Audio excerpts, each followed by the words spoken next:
Mi gente, saludos, guten tag, konnichiwa. Welcome to Los Lobos de Lucha Libre, your weekly CMLL recap show where we talk about Viernes Espectacular and all the lucha goodness that we got. It was so good, it was so good. I am El Buntador, El Segundo. Here with me is Papa Oso, say hello. Hello. Wow. El Jefe is on vacation, so hopefully he will actually stay on vacation. Right? So tonight we are talking about Viernes Espectacular from July 11th. We were talking off camera. What a show. Wowie Kazawi. It was good show. Good show. And we had a great opener with Los Atrapasueños, Espiritu Negro, and Cometa. Those are your technicals going up against now 2 weeks in a row the Calavera twins, Calavera Junior Primero and Calavera Junior Segundo. Really fun, fast actioned opener. Yeah, it was a great opener. I concur. As always, Primo, Agent Lo-Fi, see you here. Good to see you here. These two teams just worked really well together. In the end, we do get at the Triunfo Rudo. The Calavera Junior Primero and Calavera Junior Segundo come out with the win. Will, what'd you think? Loved it. Oh my God, it was so good. And the Calaveras, man, I love them. I absolutely love them. Yeah, don't get me wrong. I love the other two, Rey Cometa and Espiritu Negro. I love them too. But man, I have just been gobsmacked by the Calaveras. I mean, yeah. The first time I saw them was last time. And I was like, oh, I thought maybe that was the last. That was it. We were never going to see them again. And then all of a sudden, here they were again. And I was like, hell yeah. Yeah. I really like them. I like how they work together. I love that. Yeah, they got great chemistry. Great chemistry. Not to speak any ill of Rey Cometa and Espiritu Negro. I mean, the brothers also work really well. And this was just a great opener. Rey Cometa, no short of any high flying. Rey Cometa, he had this spot earlier on in the match where he did a tornillo when he came out of the ring, and he had such a tight rotation, he almost came out short. I think it was Calavera Junior Primero had to adjust to catch him. Kind of scary, but they caught him. And that finisher that the Calaveras have at the end, where they did the alternating but synchronized, like flip this way and then backflip off the ropes that way for the pin, it was good. It was a really good opener. So the Triunfo goes to the Rudo team, the Calaveras, Calavera Junior Primero and Calavera Junior Segundo, and this brings us to our Amazona match of the night in Relevo Australiano de Amazonas, a dos de tres caídas, best 2 out of 3 pinfalls. On our technical side, we have the Capitan Lluvia with Kira and Yuki Mashiro making her CMLL debut in ring. I think earlier in the week she actually made her debut and saying hello to everyone, but this was her in-ring debut. Versus on the Rudo side, we had the CMLL Japanese Women's Champion, Silueta, who just picked that belt up off of Lluvia, captaining her team of Hera and Olympia, who I've been missing. Olympia, Muscle Mommy. I'm sorry, love it. So the match broke down like this. Our first pinfall went to the Técnicas, where Lluvia pinned Dark Silueta. Second pinfall went to the Rudas, where Olympia pinned Yuki Mashiro, and Hera pinned Kira. Our third pinfall went to the Técnicas, where Yuki and Kira both get a submission on Hera and Olympia. Really fun match. Yeah, Yeah. Yep. Really fun match. So my notes, it was fast, but it was fast in a good way. I thought that it was short, but I actually went back and watched it again, and the match was still a good 15 minutes. There was no concept of time. No. That was. Yeah. Way to go. Yeah. Way to go, Yuki, for learning the system and really like integrating into the lucha style. I loved how she faced off against Olympia. You definitely had that like David Goliath thing going, because Yuki is just a small thing, and Olympia is Olympia. You know what I mean? Yeah. And speaking of Olympia, her power, she did this one move where she like pulled herself up and over the rope.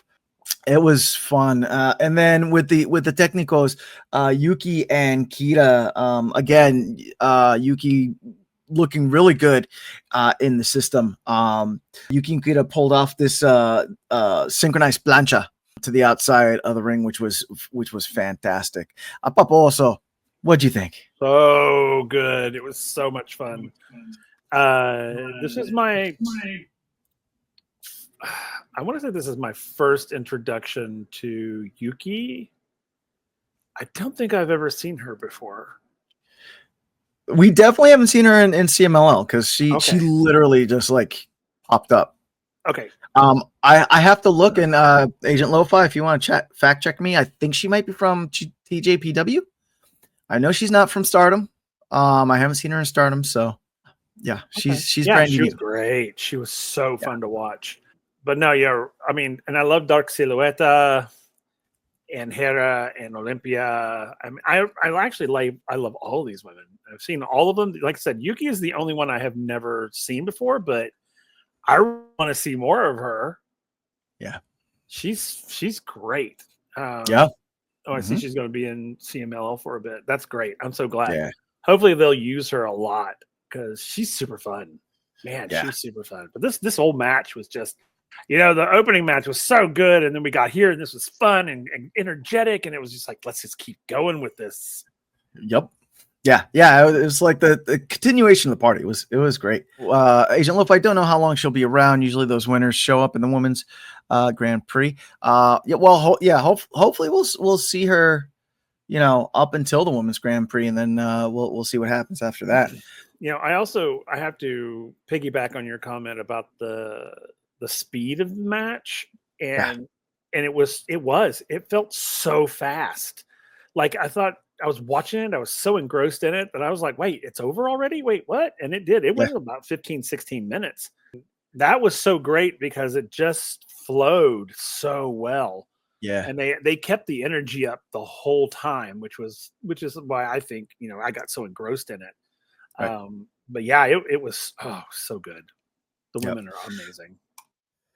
We have Triunfo Técnicas in this Amazonas match, which brings us to our next match, which was yet another fun one, where we have the technical team of Capitan Dulce Gardenia, dare I say spicy Dulce Gardenia, con Valiente Jr. and Hijo de Pantera, facing off against Los Demones de Japón, Capitan Okumura and Yutani, are one of our favorites, Yutani, and Big Alom. Wow, I forgot how big Alom is. He's just a big piece of meat. But this was in a Relevo Australiano, a best 2 out of 3 pinfall. The first pinfall went to Triunfo Técnicos, where Hijo de la Pantera and Valiente Jr. Pinned Alom y Yutani. Second pinfall went to the Rudos, where Alom pins Valiente Jr. and Yutani pins Hijo de Pantera.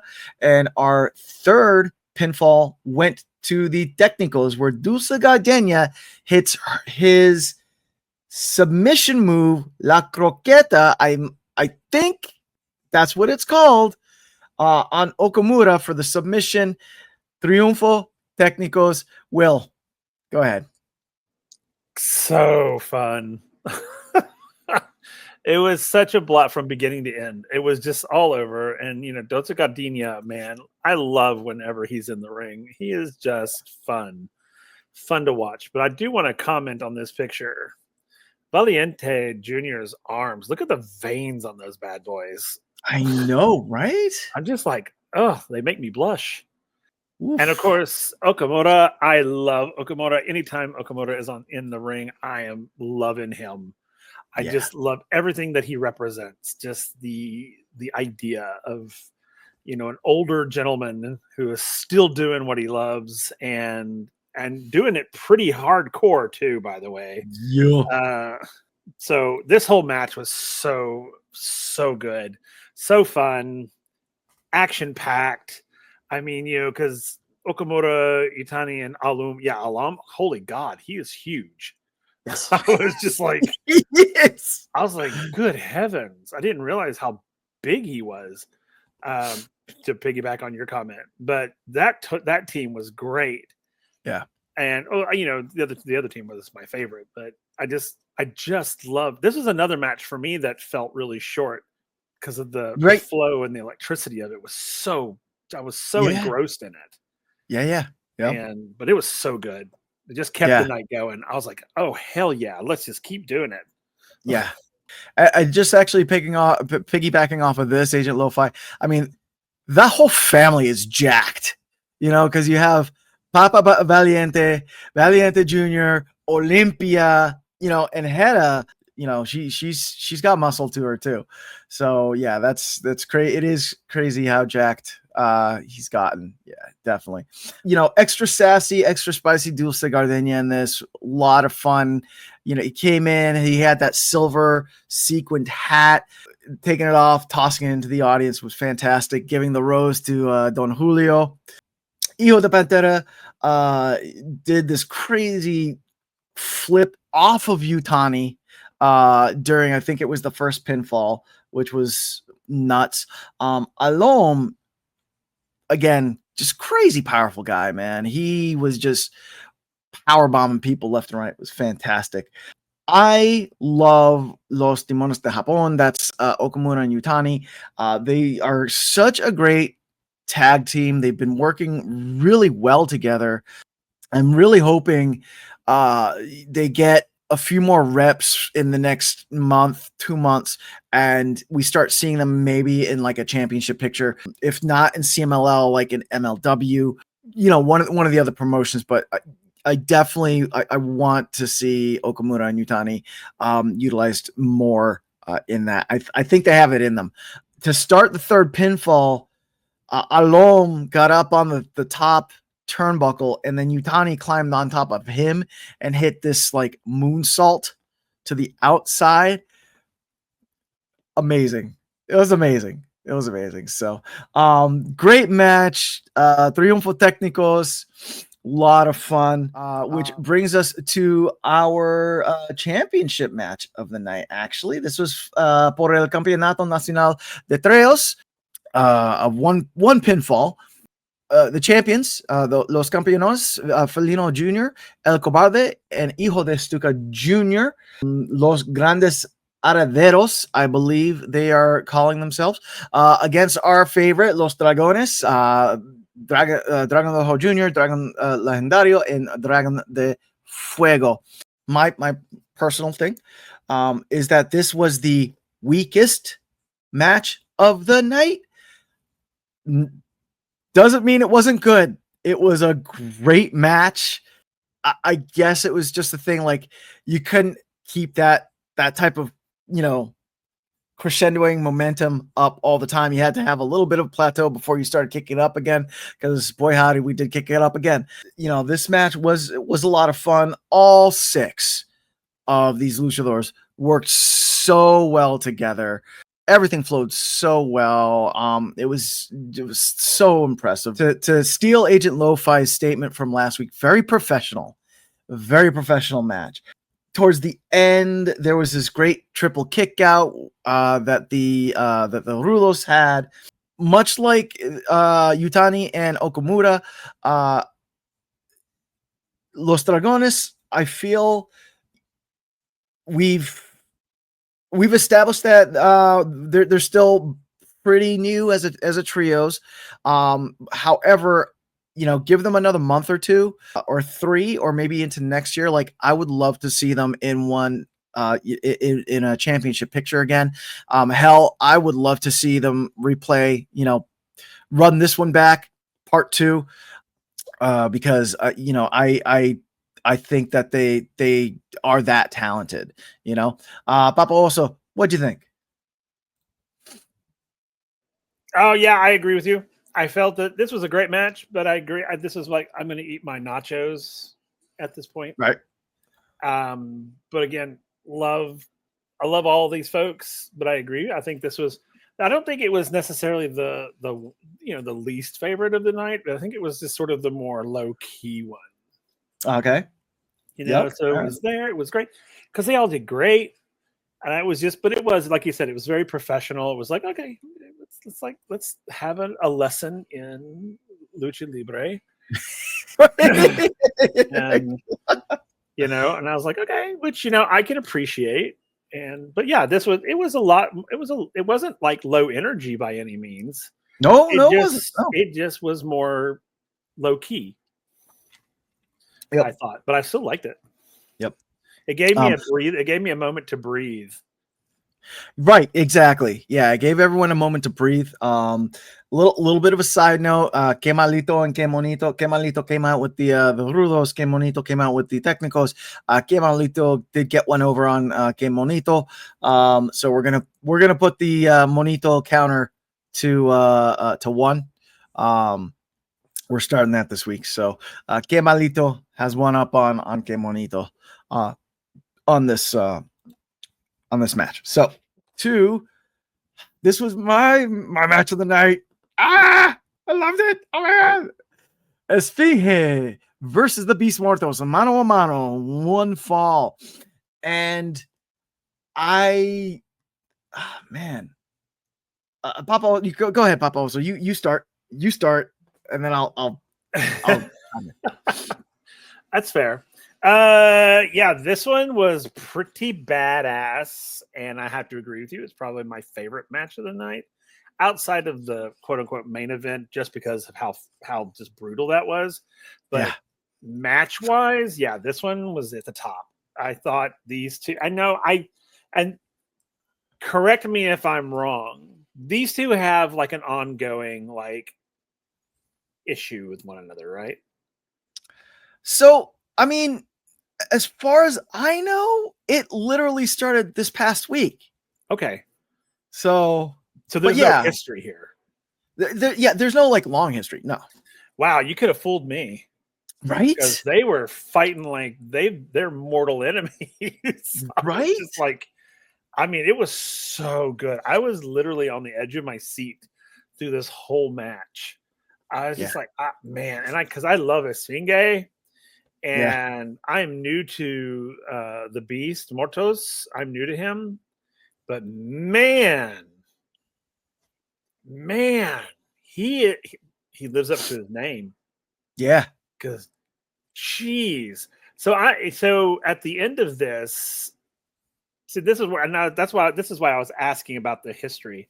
Because at the end of this, it felt like when Esfinge was talking to him on the mic before, the mask ripoff, it felt like, bitch, you've been doing this to me for all these years. Now I'm going to kick your ass type of thing. It literally felt like they had history together. That's why I was so like, ooh. So now I wonder if they're going to have like, this is the beginnings of something. I'm hoping. I hope so too. Because I like this rivalry, whatever it is. Yeah. I like it a lot. So this was my match of the night. Yeah, totally. I feel like these two. Oh, here we go. Gracias, Primo. Mortos only briefly worked CMLL in the beginning of his career. He mostly worked AAA and the Indies as Toros, Black Toros. So, unless Esfinge and him cross paths somewhere like that, then this iteration, Esfinge Beast Mortos, is pretty new. I felt like this encapsulated the whole, technical, rudo, good, bad of lucha libre, right? I mean, even in their outfits, right? Esfinge came out in the beautiful bright yellow, Beast Mortos. So he chose to wear like the darker mask and whatnot. I felt like this showcased something I don't see a lot in North American wrestling. And that's that beefy wrestlers like this have different styles. They don't just have to like go in and brawl and be powerhouses, right? Because Esfinge was flying all over the place, and he's a big guy, but he was doing monkey flips, topes, like, doing that whole thing where like he would tope out, jump up, run, throw Mortos back in, like run back in, come in, do up to the turnbuckle and come off. It's almost like he's a small, agile luchador in a big chunky body, and I really liked that, this showcased that even though they're big, they can be really agile. And Beast Mortos, he was big and he played that part. He played that rudo part, he beat on his Esfinge, used a lot of power. We do know that Beast Mortos can fly. We have seen him fly every once in a while, but he really, stayed true to that like stereotypical rudo, template, if you want. It worked out great. Beast was a beast. He hit this one blue thunderbomb on his Esfinge on the ring apron, and I cringed. Oh man, that looked like it hurt a lot. Also, Beast Mortos, great ring acumen. Every time Esfinge tried to sink his submission ender, Beast Mortos would like get right to the ring, to the rope and break that, or he would like reverse it to get out. So it was really good. Yeah, at the end of the match, the Beast Mortos, the Triunfo did go to, as Agent Lo-Fi said, the Triunfo did go to Beast Mortos, pinning Esfinge, this time pinning him clean. And at the end of the match, Beast Mortos gives a roar as he challenges for Esfinge's belt. I still think Esfinge takes it next week. Yeah. I think that Esfinge still walks out coming up. Well, we'll get to that.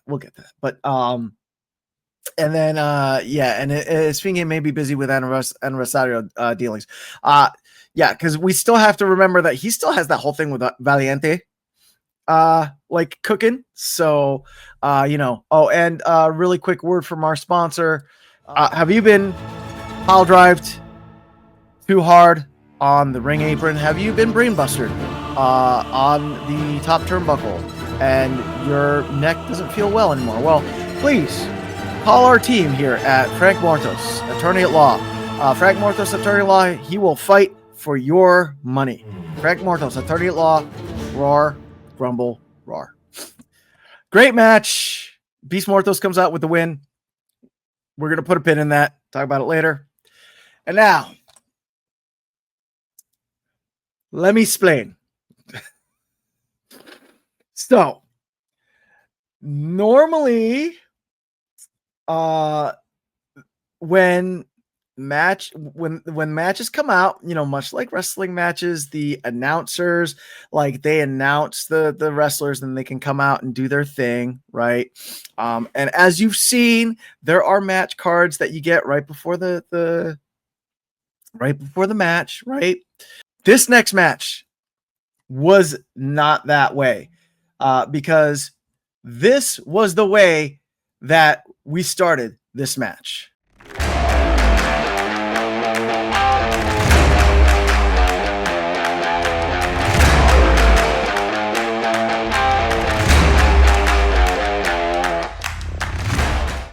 So what you are seeing is Los Guerreros versus Los Infernales. Ultimo Guerrero, Gran Guerrero, and Stuka Jr. versus Euforia, Mephisto, Averno. Los Guerreros Laguneros didn't even have a chance to like make it all the way to the ring. Los Infernales, they appeared out of nowhere, like Smoke Bomb appeared out of nowhere and just started beating on Los Guerreros Laganados. And I'm gonna tell you what, like, these two teams are big, beefy rulos that we have seen brutalize other people. So to see Los Infernales brutalizing the Guerrero Laganeros, that was woo. What did you think there, Will? This match was just brutal, and I loved it. Yeah, I just loved that they were like, "Oh, here they come," and it was like, "Yeah, right? Here we are." Yeah, and then it was just out of nowhere. For doing the thing. Yeah, out of nowhere, they're like just bam, and I was like, "Oh, I guess we're starting." And I was, there was no card, there was no, no match card, no nothing. It was pure beat down. I mean, I was just like, holy crap. Yeah. And it was just fun to watch. It was just super fun. I loved it. It was I thought it was a great ending match. Yeah. Yeah, and good on the ring announcer, because when all this happened, he was just, get us like it, like it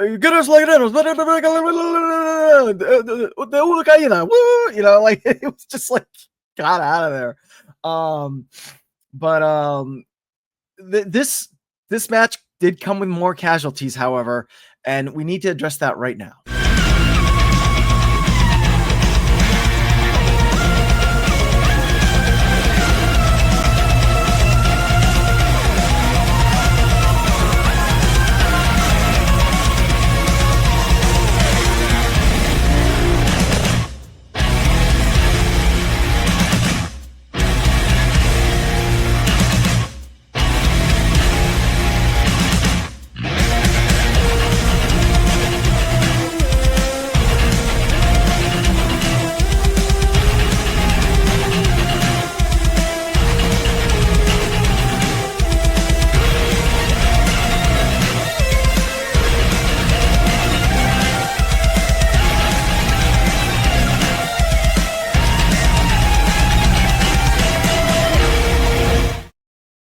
Los Infernales beat down Güero Noriega, our referee, our boy. What have they done to our boy?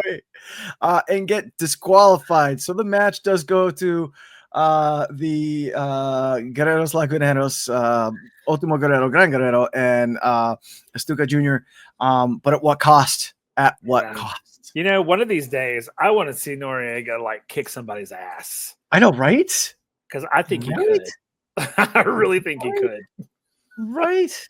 Totally. I'm waiting for that day. He's just going to start tossing people. I just want to be like, they push him too much, and he just like rips his referee, and it's like he's got his like wrestling gear on underneath, and he's just like, I would pay good money. It's gonna happen. It's gonna happen. The only other the only other two notes I have about this is apparently on Fridays we wear blue because they all wore the blue outfits. So which I thought was very interesting. And then Euphoria showing off his power. Ridiculously lethal powerbomb on Gran Guerrero, who is a big human. Very impressive. But the triunfo does go to Los Guerreros Laguneros by disqualification, as you saw. What have they done to our boy? Edgar, way more an active participant on CMLL. Yes, I could imagine. But one day, we'll see him on Viernes Espectacular. Lay the smackdown. It'll happen.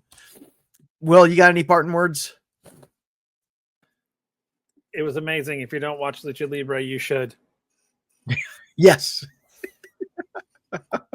I will echo that sentiment. If you're not watching Lucha Libre, you should, because it's very, very good.